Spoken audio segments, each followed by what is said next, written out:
Bayangkan jika suatu hari kamu masuk ke kamarmu, lalu pintunya dikunci dari luar. Kamu berteriak meminta tolong, menangis, memohon agar dibebaskan.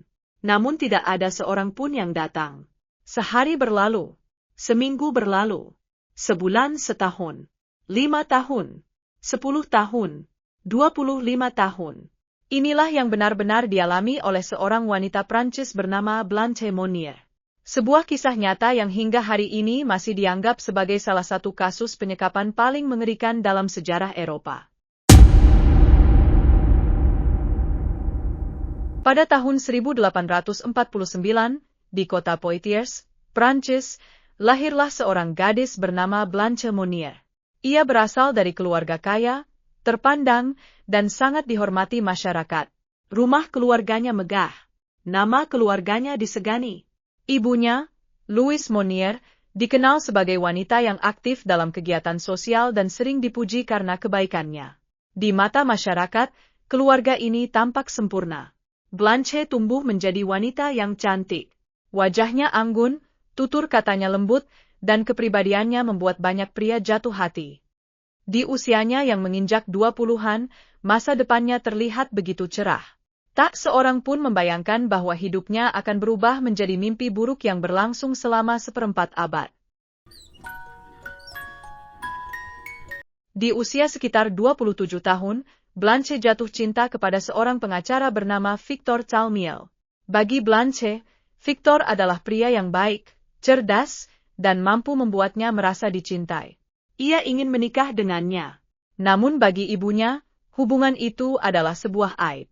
Victor dianggap terlalu tua. Ia bukan bangsawan. Ia juga tidak memiliki kekayaan yang dianggap pantas untuk keluarga Monnier. Louise ingin putrinya menikah dengan pria kaya yang dapat menjaga status sosial keluarga. Kalau kau tetap memilih pria itu, kau akan menghancurkan nama keluarga kita. Namun Blanche tidak bergeming. Untuk pertama kalinya dalam hidupnya, ia melawan kehendak sang ibu. Keputusan itu harus dibayar dengan harga yang sangat mahal.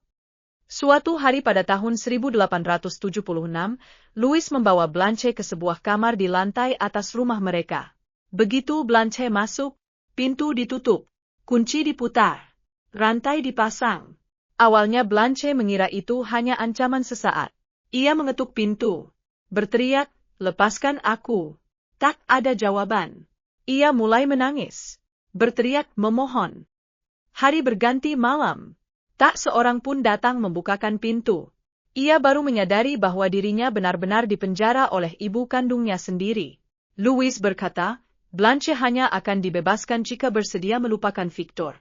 Namun Blanche tetap menolak. Ia memilih mempertahankan cintanya. Dan hukuman itu pun terus berlanjut. Hari pertama terasa panjang.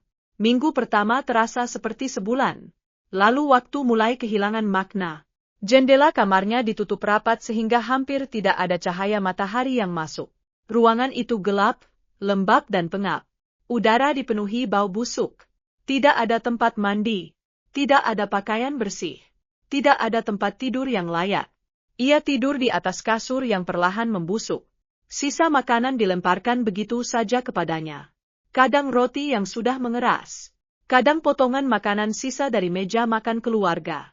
Air bersih sangat terbatas. Hari demi hari, ruangan itu dipenuhi kotoran manusia. Tikus berkeliaran. Kutu memenuhi tempat tidurnya. Lalat dan serangga berkembang biak di sekeliling tubuhnya. Rambut Blanche terus memanjang hingga kusut seperti tali. Kuku tangan dan kakinya tumbuh tanpa pernah dipotong. Blanche kehilangan cermin, kehilangan jam, kehilangan kalender. Perlahan ia bahkan kehilangan rasa bahwa dirinya masih bagian dari dunia. Di luar kamar itu, musim terus berganti. Anak-anak yang dulu bermain di jalan tumbuh menjadi orang dewasa. Kereta kuda mulai tergantikan oleh kendaraan yang lebih modern. Teknologi berkembang. Orang-orang menikah, melahirkan anak, meninggal. Namun bagi Blanche waktu berhenti. Sementara itu, keluarga Monnier tetap hidup seperti biasa. Mereka menghadiri pesta, mengundang tamu, berjalan-jalan di kota. Semua orang mengira Blanche telah menghilang entah kemana. Tak ada yang menyangka bahwa ia sebenarnya berada hanya beberapa meter dari ruang tamu rumah itu. Setiap kali terdengar suara tawa dari lantai bawah, Blanche hanya bisa mendengarnya dari balik dinding. Ia tahu dunia masih ada, tetapi dunia seperti telah melupakannya. Victor Chalmiel tidak pernah mengetahui apa yang sebenarnya terjadi. Ia hanya tahu wanita yang dicintainya tiba-tiba lenyap. Mungkin ia berharap Blanche akan kembali. Mungkin ia mengira Blanche dipaksa menjauh darinya. Namun penantian itu tak pernah berakhir. Pada tahun 1885, Victor meninggal dunia. Blanche tidak pernah mengetahui kabar itu.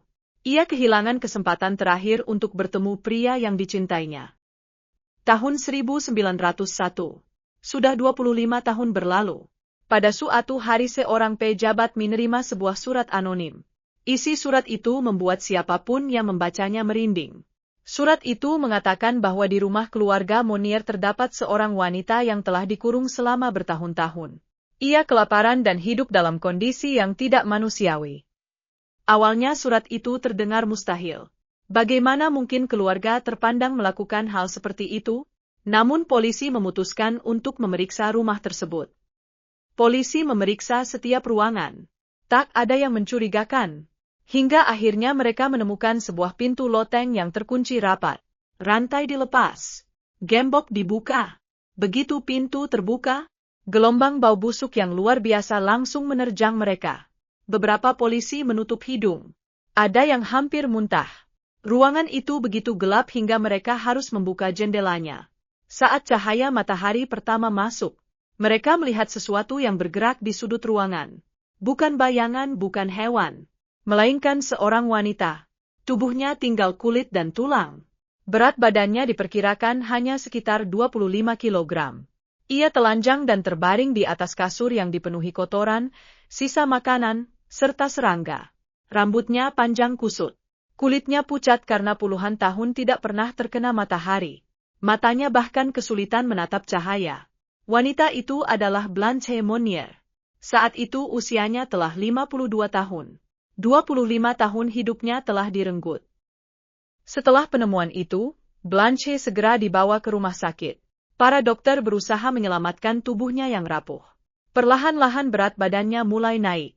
Namun luka yang paling parah bukanlah pada tubuhnya, melainkan pada jiwanya. Selama bertahun-tahun ia hidup sendirian tanpa percakapan, tanpa pelukan, tanpa kasih sayang. Dunia yang dulu dikenalnya telah berubah total. Bahkan sinar matahari yang bagi kita terasa hangat justru membuat matanya kesakitan. Ia harus belajar kembali bagaimana rasanya hidup sebagai manusia. Namun tidak semua luka bisa disembuhkan. Ibu Blanche yaitu Louise Monier akhirnya ditangkap. Namun sebelum pengadilannya selesai, ia meninggal dunia karena sakit. Marcel Monier, kakak Blanche, juga diproses hukum karena mengetahui penyekapan itu tetapi tidak menghentikannya. Meski sempat dinyatakan bersalah, putusan tersebut kemudian dibatalkan dalam proses banding karena hukum Prancis saat itu belum mengatur kewajiban hukum untuk menyelamatkan seseorang dalam keadaan seperti itu. Kasus ini kemudian memicu perdebatan besar dan menjadi salah satu peristiwa yang mendorong pembahasan mengenai tanggung jawab hukum untuk menolong orang yang berada dalam bahaya. Setelah diselamatkan, Blanche tidak pernah benar-benar kembali menjalani kehidupan normal. Trauma selama 25 tahun telah meninggalkan luka yang terlalu dalam. Ia menghabiskan sisa hidupnya dalam perawatan. Pada 13 Oktober 1913, Blanche Monier meninggal dunia dalam usia 64 tahun. Dia akhirnya bebas. Namun kebebasan itu datang setelah masa muda, cinta, impian, dan sebagian besar hidupnya telah dirampas. Kadang, penjara paling mengerikan bukanlah bangunan dengan jeruji besi, melainkan sebuah rumah yang tampak hangat dari luar, tetapi menyembunyikan penderitaan yang tak terlihat. Blanche Monier tidak diculik oleh orang asing. Blanche tidak dipenjara oleh penjahat. Ia kehilangan 25 tahun hidupnya karena orang yang seharusnya menjadi tempat paling aman baginya, ibunya sendiri. Dan hingga hari ini, nama Blanche Monier tetap dikenang sebagai simbol dari betapa mengerikannya kekejaman yang bisa tersembunyi di balik pintu rumah yang tampak biasa. Semoga kisah tragis ini menjadi pengingat bagi kita semua untuk lebih peka terhadap orang-orang di sekitar kita. Karena terkadang, Penderitaan terbesar tidak terjadi di tempat yang jauh, melainkan di balik dinding rumah yang terlihat begitu normal. Terima kasih telah menyaksikan kisah ini hingga akhir. Sampai jumpa di kisah berikutnya.